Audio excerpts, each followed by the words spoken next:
Come alive, Chicago! My name is Brandon Johnson, and I can't wait to be sworn in as the next mayor of the greatest city in the world. And ladies and gentlemen, welcome back to the Illinois Channel on Public Affairs TV as Jeff Berkowitz and I do a joint appearance as we're going to be looking at a couple of stories. But Jeff, the big story for Illinois is the election of Brandon Johnson as the new mayor of Chicago, which I'm not sure if it surprised a whole lot of people. It surprised me in part because he was getting so many endorsements. Paul Vallas, I should say, was getting so many endorsements from leading black figures that I thought that might underscore that Vallas would be acceptable to many of the black voters across the state, or the city, I should say. But you're up there in Chicago. You've been following the story, and so why don't you give us your take on how Brandon Johnson pulled this off? It wasn't so much that Brandon Johnson won it. It was more that Paul Vallas lost it. The worst campaign, since recently we saw the worst campaign, $50 million for Richard Irvin, a complete disaster. That was from Ken Griffin. $40 million from Uline for Bailey, another disaster. 20 million, I don't know who, 18 million from people, a complete disaster. Paul Vallas was not the man I interviewed a year ago. If you watch those shows, very specific on what he was going to do about crime, very specific on what he was going to do about dealing with the teachers' unions. He became a nothing. It became the Jerry Seinfeld campaign, a campaign about nothing, about LBGT rights, about abortion rights, about accountability, nothing. No cop was going to get off the couch of the 13,000, now 11,000, and go and support this guy because he didn't inspire them. He didn't talk about really doing something to stop crime. No parent of one of those 10% or 11% of black students at CPS who read at grade level was going to do anything because Paul didn't promise them anything. He didn't say, we're going to give you choice. We're going to let you go to the private school of your choice, to a sectarian school, to a non-sectarian school. Nothing. Zero. Zip. The worst campaign I have ever seen. Paul Vallas, a complete repudiation of who he was. He gave up all his principles to win, and he lost, and now he's got no principles. There you are. I'm done. We can go home. How much of this, the two big issues that you and I had discussed in previous stories were crime and education. And that the crime, I could see where Brandon Johnson would get perhaps the vote on education. He spent primarily his career in education, certainly backed by the teachers union. But I had thought crime would tip it to Vallas. Now, Vallas was accused by the Johnson people of being a Republican in Democratic clothing. How much of that stuck to Vallas and cost him the election? Well, it stuck because he didn't explain it. 13 years ago, on tape, Paul Vallas told me in a clear, unequivocal statement, Jeff, I'm now more a Republican than a Democrat. Series of questions from me then ensued to say things to him like, well, if you're running, are you running as a Republican? He said, well, I'm a registered Republican. I said, Paul, we don't register in Illinois. We take ballots in the primary to show whether, to indicate whether we're a Republican. I will take a Republican primary ballot. If I run for office in the future, I will run as a Republican. I'm paraphrasing slightly, but those are on tape. You don't deny things that are on tape unless you're stupid. Now I'm not saying Paul is stupid, but he denied things. He said it was taken out of context. No, that was the context. He was thinking of possibly running for Cook County Board President if it was offered to him by the Republican Party, because no Republican stepped up to do that in the March 2010 primary. That's the context. Why didn't he just say that? Say, my principles long held our Democratic Party, but Tony Preckwinkle does not represent he did not think so 13 years ago. So he was thinking of running against Tony Preckwinkle. That would have been the truth. Always go for the truth, Paul. You've done it until the last year or two. 70 years of your life shot to hell by just telling a lie. Just say it, Paul. You said it in 2009 on tape. Say it now and explain it. That's not tough. But if you're Joe Trippi, whose only claim to fame is he ran Howard Dean's campaign into the ground 2 decades ago and had to quit in disgrace, now Paul Vallas is going to resuscitate this guy by hiring him to run his campaign. It's just, well, let's not make it about it's just Trippi. one Let's mistake move after on. another. What happened to fighting crime? And Well, let's listen. became One of the secondary. knocks on Johnson was the whole thing that he would be defunding the police, and Johnson was kind of skirting this issue. Let's listen to a small clip here of what Johnson had to say in a recent debate. I'm not going to defund the police. What I've said repeatedly is that the $150 million should be appropriated towards making sure that we are doing smart policing, which includes training and promoting and hiring 200 more detectives.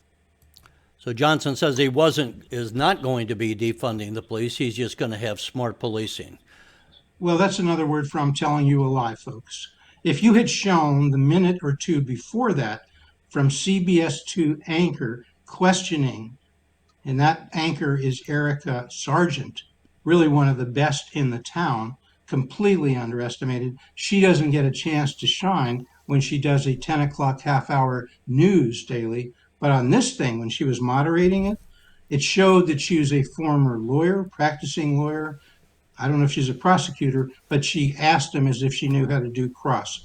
Basically, she got this guy to admit, no other journalist really got him to admit this, by saying, would you acknowledge that you made these statements about defunding police? And he says, I'm not going to defund the police. But would you acknowledge you made the statements again and again? And finally, he said, of course I'll acknowledge it. You quoted me. Of course I said those things. And then he says, but I'm not going to. She says, thank you. I've got your answer. Now we're going to go on to talk about whether you're diverting funds, essentially, I'm paraphrasing, from the police to other areas.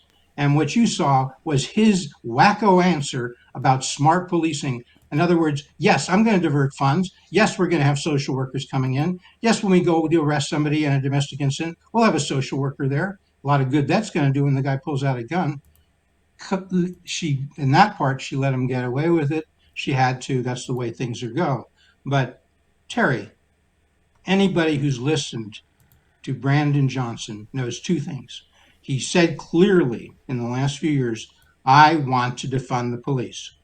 Maybe not in those words, but he responded when asked. He said, oh, those are Republican talking points. That's what they say about Biden. That's why they say about Pritzker. Lie.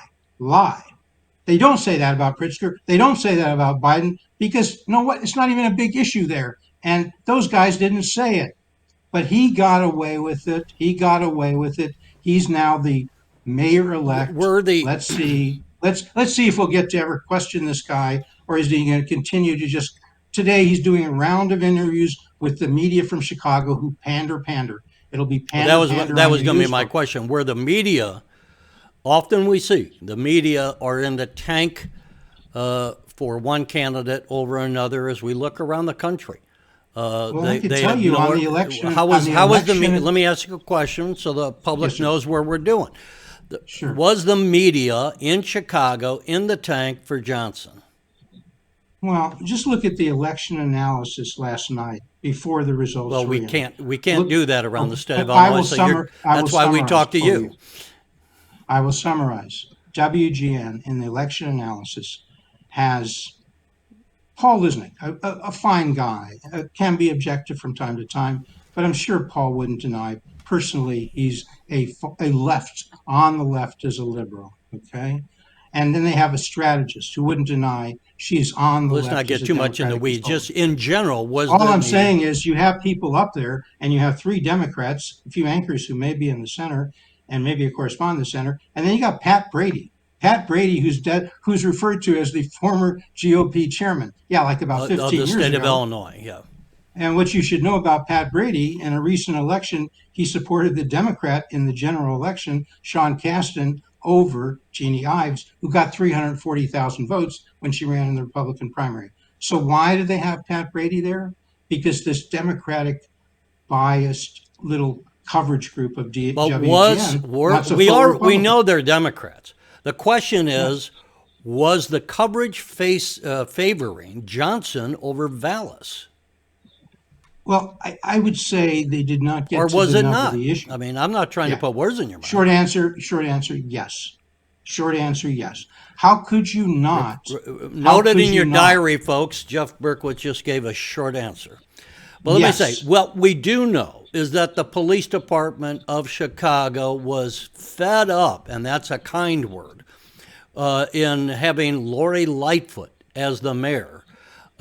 We have them fighting uphill against crime soaring in Chicago, as we see here. Murder went down in 22, but everything else went up skyrocketing. And from the figures I saw this year, they are continuing to rise. What does this mean? What is your estimation of the relationship between the new mayor, Brandon Johnson, and the police? And is there anything that you would tell Brandon Johnson to do to mend relationships with the police department, who seem to be at terrible odds with obviously the Lori Lightfoot administration? They saw the information presented that I saw and that you saw. This is a guy who wanted 2 years ago to defund the police. This is the guy who on tape said a year or two ago, just a year or two ago, defunding the police is not just a campaign, is not just a slogan, but it's a political goal. On tape, he said that, played numerous times.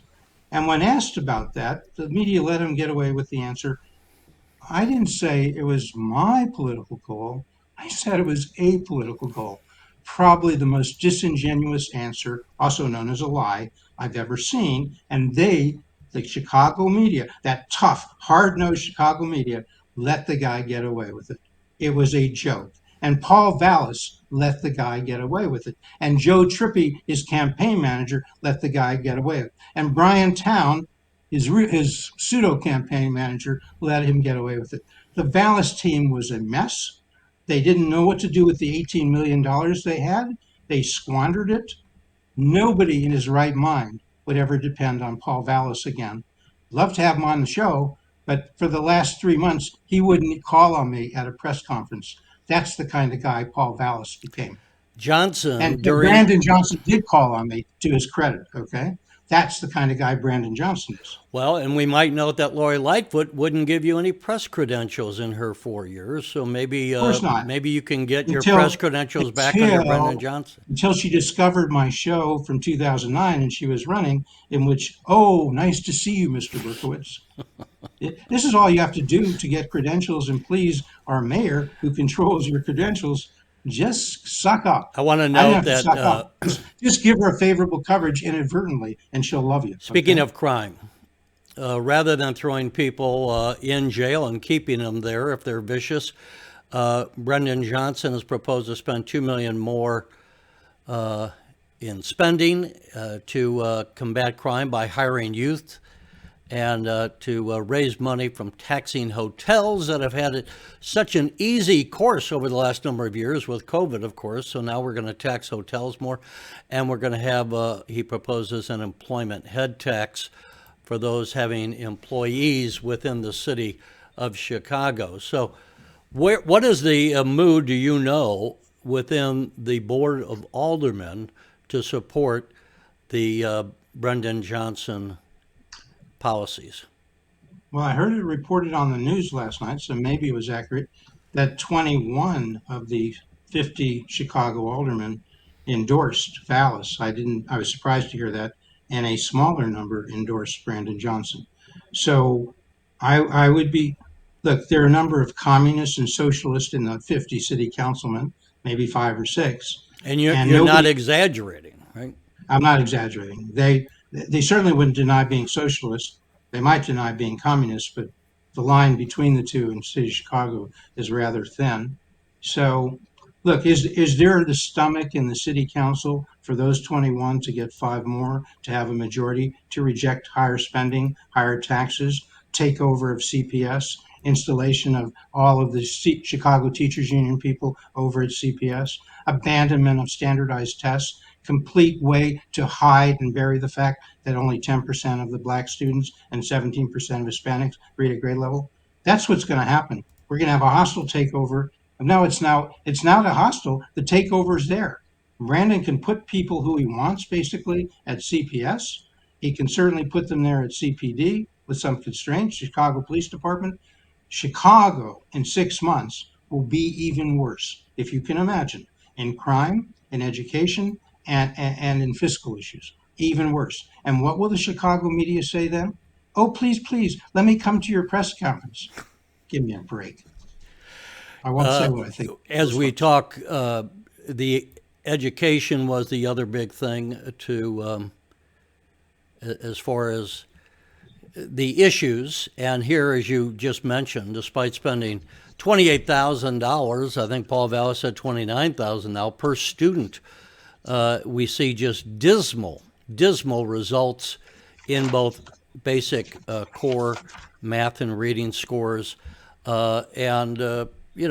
Obviously the taxpayers are not getting their money's worth out of the schools. And we have a number of schools basically sitting there almost empty. I think Paul Vallas wanted to close a number of these schools that are woefully understaffed. What do you think is the future now with a Mayor Johnson who came out of the Chicago public schools system as a organizer and a former teacher? I would guess he is going to keep his fingerprints off of closing any schools. Would that be right? Well, look, he's not going to close the schools, number one.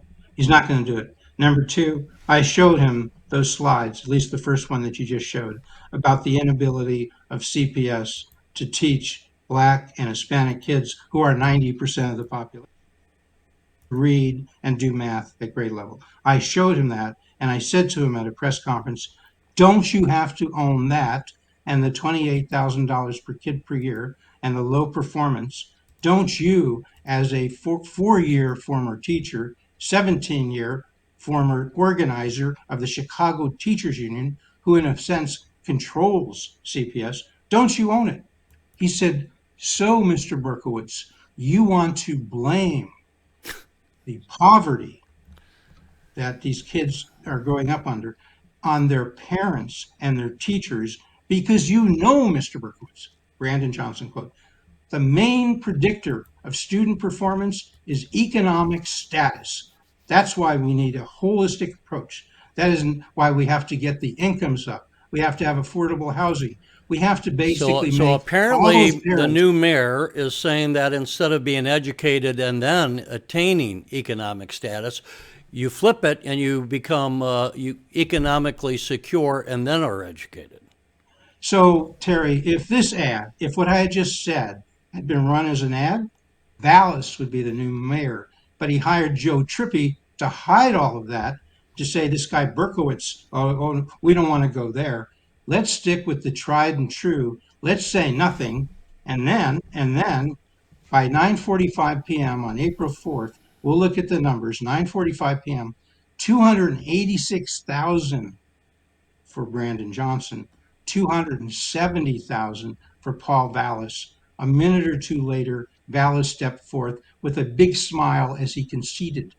I would only call it a moronic smile. I mean, talking about how he was going to work together. So it was a difference of 16,000 votes. That's right. In the victory. Maybe that's where like 1%. Were there surprises in where the votes came from Well, for Johnson? The older people who generally are big voters, they were down. People older than 65 were down from February 28th. And I started to say, we heard early in the day that it was a low voter turnout. Was that true? Well, no, it wasn't. Another lie. The Board of Elections lies, because the numbers I quoted you, and maybe they were wrong, but they were the ones that reported last night by our local networks, they totaled to 556,000 people. February 28th, similar time, similar totals, 500,000. To me, that's up 10%. Down? I don't know. I don't know. I just look at the numbers. I look at the data. You'd think with so many networks, with Channel 9 spending 3 hours on this from 7 o'clock to 10 o'clock, but they were busy covering the aldermanic elections. The worst coverage, the worst coverage. You had to tune in every 15 or 20 minutes to find out about the mayor's election. Boy, that's a sensible thing. Boy, I was just really hanging on the edge of my chair to find out the 22nd ward. Who would care about who wins being mayor? These are the decisions the front management of the news makes at WGN. As we look forward, let's talk. Let's advance the story. When is Johnson going to be sworn in? I think it's May 15th. So we have basically Pretty another close. month, 5 weeks or so. Right. Has right. Johnson said anything about reaching out to people like the FOP, the Chicago police, and No, trying and, to you know, mend his fences advisor, there? the lady from the tribe, sort of a 24-year-old liberal on WGN's news last night, says, why are people asking if Johnson's going to reach out to like the business community? Why? She said, why don't they talk about Johnson reaching out to the poor? Okay, the poor. They're going to finance this, aren't they? The poor have a lot of means. I mean, when you raise $2 billion, you're going to get it from the poor, right? Have you ever heard, this is the education we have from the woman, I won't be gender, from the person who runs the tribe, who WGN features as one of their 8 analysts to bring us the news. This is the wisdom we get from WGN. Really? I mean, Terry, you asked earlier, is the news biased? Do you have an answer now? Is it better at Fox? Well, I don't know. you and I are both very critical of the news coverage. It has gone down consistently. In fact, just yesterday on the anniversary of the assassination of Martin Luther King, back in 1968, there was a clip I was watching of Walter Cronkite reading, updating the special report about the assassination of King. And you look at Cronkite, he's not groomed for TV. He didn't have a makeup guy. He's wearing dark, heavy glasses. But we all trusted him. You remember, everyone in America trusted Walter Cronkite. He didn't even have a teleprompter. He's sitting there reading stuff off a piece of paper. But the news used to be solid. Today it's all fluff and mirrors and hairspray and makeup and how the graphics look, and no one gives a damn about whether anyone is economically literate or if they're even going to be impartial. But Terry, back to your question, which I apologize I didn't answer. You said, will Brandon Johnson reach out? Right. And I will say yes and no. Yes, in the sense that he will use that phrasing. I'm reaching out. I'm calling the police. I'm sitting down. Will he address the issue that the police would like to see addressed? Will you, sir, What do you start think? doing? Well, let me just say the question they will ask to him by reach out. I mean, we want to know when you're going to start doing things that enable more of these people who are suspects and have strong evidence against them to be arrested. Will you do more while they were awaiting trial and they are career criminals to detain them? Will you Well, do and we more know, to look, have there's career criminals. You look at the rap sheets of a number of these people. There are a handful of people relative to the population who are the career criminals, and if you could arrest them and keep them incarcerated and give them the sentences that they deserve and have earned over years, you would have a major impact in criminal activity and return safety to the streets of Chicago. You have to have someone willing to do this. Here's a question, and Jeff is a former lawyer. Can Johnson, if he wanted to, as the mayor of Chicago, have any impact on what Kim Foxx would be doing as the Cook County prosecuting attorney? Well, according to Paul Vallas, circa April 12, 2022, the short answer is yes. But Paul, come June, come the arrival of Trippy on the campaign in September, stopped talking about that. He never talked about it. So either it just became, so the answer was yes, but Vallas never talked about it during the campaign. I would have So guessed, I'm there's not a an answer. lawyer, I would have guessed no, that she's elected in her own right. You would have been wrong, according to Paul Vallas, on April What does Jeff 12, Berkowitz say? 2022. I kind of go with Vallas. I'd give it a shot. There is a way you can go to judges and you can get them to basically authorize others to prosecute when she won't. Would the judges, who are generally Democratic and hacks of the Democratic Party, do that? I don't know. There are some who are good. It's worth a shot. But now it won't happen because Vallas is not Look, we there got and Johnson's there, and he's never going to the do that. business community was for Vallas. Is that fair? Well, toward the end, they jumped on the bandwagon. It appears, and only by reports, I haven't checked this, the news report said They 2 weeks or so ahead. ago, the spending on these two campaigns, the amount they had received, Right. 11 million for Vallas, 10 million for Johnson. 2 weeks later, they said 18 million for Vallas, 10 million for Johnson, and they said now the business community had jumped on the winner.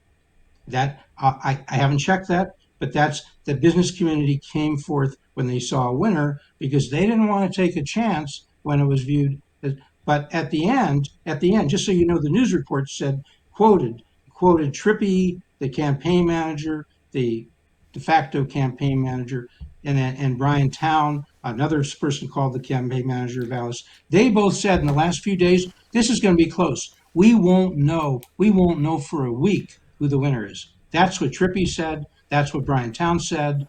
And so if you're the business community, you were kind of confused. We just gave you $8 million more. Why is it now close? All right. Okay? Let me move on. The thing is, Okay. I'm wondering how many of the business community were thinking, I'll wait until I see who the new mayor is going to be before I decide whether or not I'm going to move my business out of Chicago. They know it's likely that the crime fighting is not going to be increased. They know it's likely that Johnson will be pushing for even higher taxes and more spending, which the business community would say we need just the opposite of. We need tax cuts and fewer spending. So now I'll ask you to put your crystal ball out.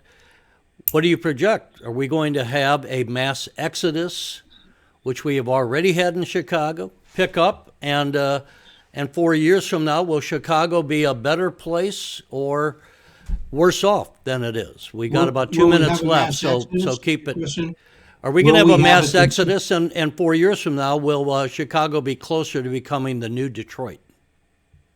Of course, the answer is yes. I can't see otherwise. Johnson's going to do more of what Lightfoot was doing, not prosecuting, not arresting, not detaining, more criminal activity. If you're a business guy on the Magnificent Mile, get the hell out of there. If you're downtown, get the hell out of there.